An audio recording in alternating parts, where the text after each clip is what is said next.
they, if they're sensitive, they bag them up in ice, and then they send them wherever they need to send them, and then they operate. Do they come from Perth? We can't say where they come from. Yeah. Operate, do her lungs out in, new lungs in, working all within 8 hours. I just wondered about the time frame. That was sort of, I was thinking. I think, gee, you know, because all our donors are what we call legally brain dead. So when we do a special scan, and they've actually got no blood flow to their brain. So these are people who've had maybe a massive cerebral infarct or a massive stroke or a big aneurysm bleed. And because your head's a hard case, there's only so much space within and around your brain. So if too much fluid is within that area, the brain actually can't compensate for that. You can't press outwards.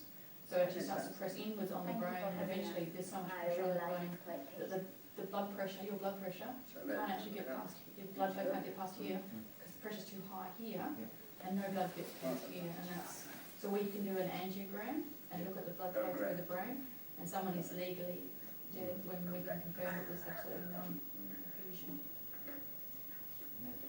But that, I mean, that's why we have so limited donors, because most people die in car accidents. People think, people die all the time. People die in car accidents, or they die from trauma, you know. so a traumatised cell lungs wouldn't be ideal. In Australia, we will look at absolutely every donor because we have such limited numbers. And some people, they might have a lot of head trauma, but they don't have a lot of chest trauma. The ribs are actually quite forgiving, and we can actually manage people through some trauma, and that's fine. The lungs will still a little bit of trauma. We know that we can ventilate the patient well enough and treat well enough that not to be a problem.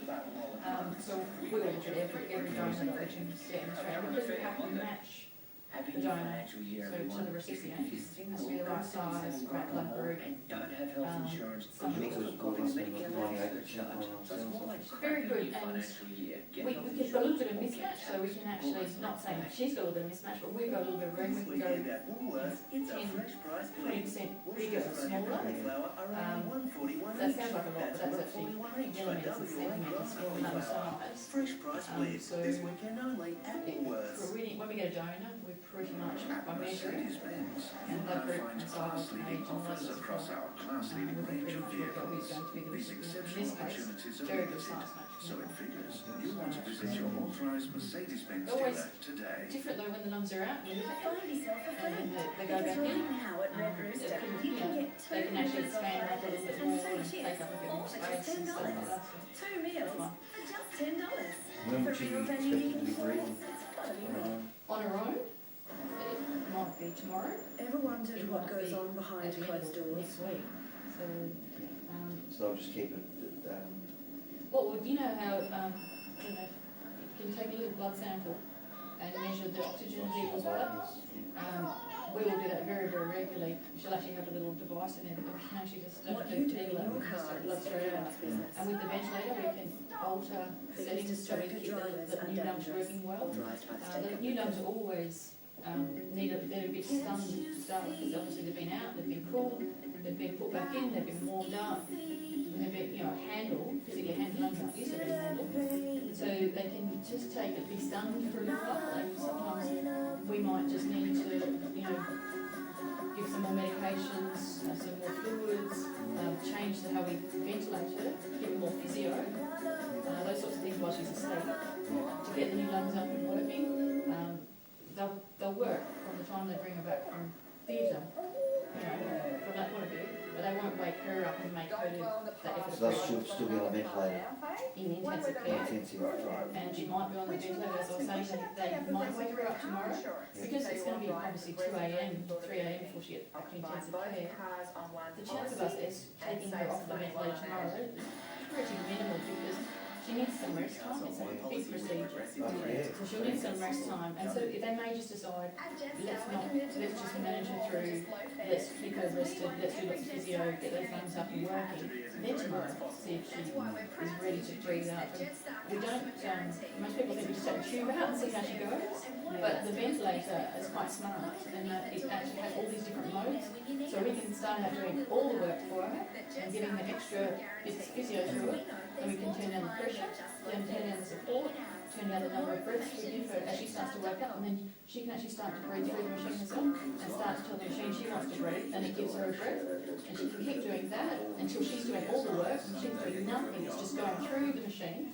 That tells us she's then ready to breathe on her own, because when we take the tube out, we don't want to have to put it back in, because then we have to sedate her, but it's not, sometimes we do that, the patient's just too tired, and you know, so breathing is hard work, and you could have a wound across all the way across here. So it might, though they won't rush, we want to take the tube out once and once only, so it might be in 2 days, it might be end of the week. Obviously it depends on how smoothly the operation goes, and we've talked about what the potential risks of this type of operation, big operation. So obviously any little setbacks, we want to manage them all and make sure that she's 100% before we start to wake her up and do that sort of stuff. The only time they might wake her up, just to have her squeeze their arms, move her feet, that sort of stuff, show that she... Then they'll throw her back in. Then they'll put her back to sleep and let her rest. And it's just like ticking off little boxes to say, yep, she's well confused, she's moving, obeying commands, but let's put her back to sleep and let her rest for a day or two. But, yeah. And we, unfortunately, they might ask you to leave. You know, I mentioned that from time to time they're going to want to do procedures or roll her or do physio or do posturing, because obviously we want to try and expand the new lungs up. So they'll move her every 2 hours into a new position. So they'll just ask you to step out while they're doing those. Have you been telling you that the Holy Ground to come? Yeah, that's right. Yeah.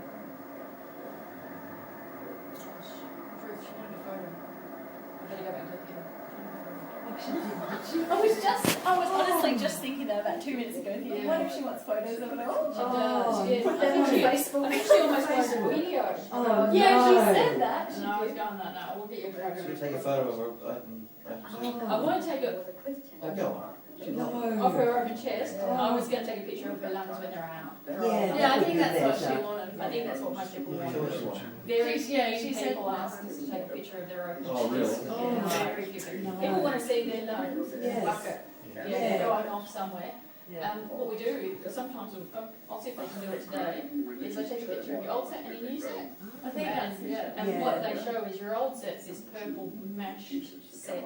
Is that how they would look? Oh, they will look horrendous. Is that right? Yeah, and her new set, which will look white, slightly pink, fluffy. And it's really, the only other photo we sometimes get asked is when we first inflate the lungs, this is going to sound really odd, but when we first take the clamp off, the new lungs, when we first take the clamp off, they go from being little tiny and they go from being a little tiny lung to all of a sudden inflated in someone's chest, Yeah. and they come up like a little fluffy cloud, and they actually fill up the chest and they actually move inside the chest, they're quite pretty. Lifelong Peg University was also a practice. Yeah. Naturally, less than 1 hour. Does she still have her blood? She won't have transfusions? Look, we try to do something called self-saver, and we won't give anybody blood transfusion if we can get away with it, okay? But what we know is that people who've had lots of infections and lots of scarring over the years, which is typical of what cystic fibrosis patients have, then taking her old lungs out can be a little bit traumatic and there can be some bleeding. And if we're concerned that she's bled enough, then yes, we'll top her up and give her some blood. So she is cross-matched, that she have blood and platelets and FFP, but if she doesn't need it, or we do something called self-saver, so all the blood that comes out of her goes to a machine, gets washed clean, comes back to her. So yeah, she might just get her own blood back. It's amazing. Amazing. Thank you. No worries. Yeah, you're very Very informative. nice. Alright, well I'm going to go home and my colleagues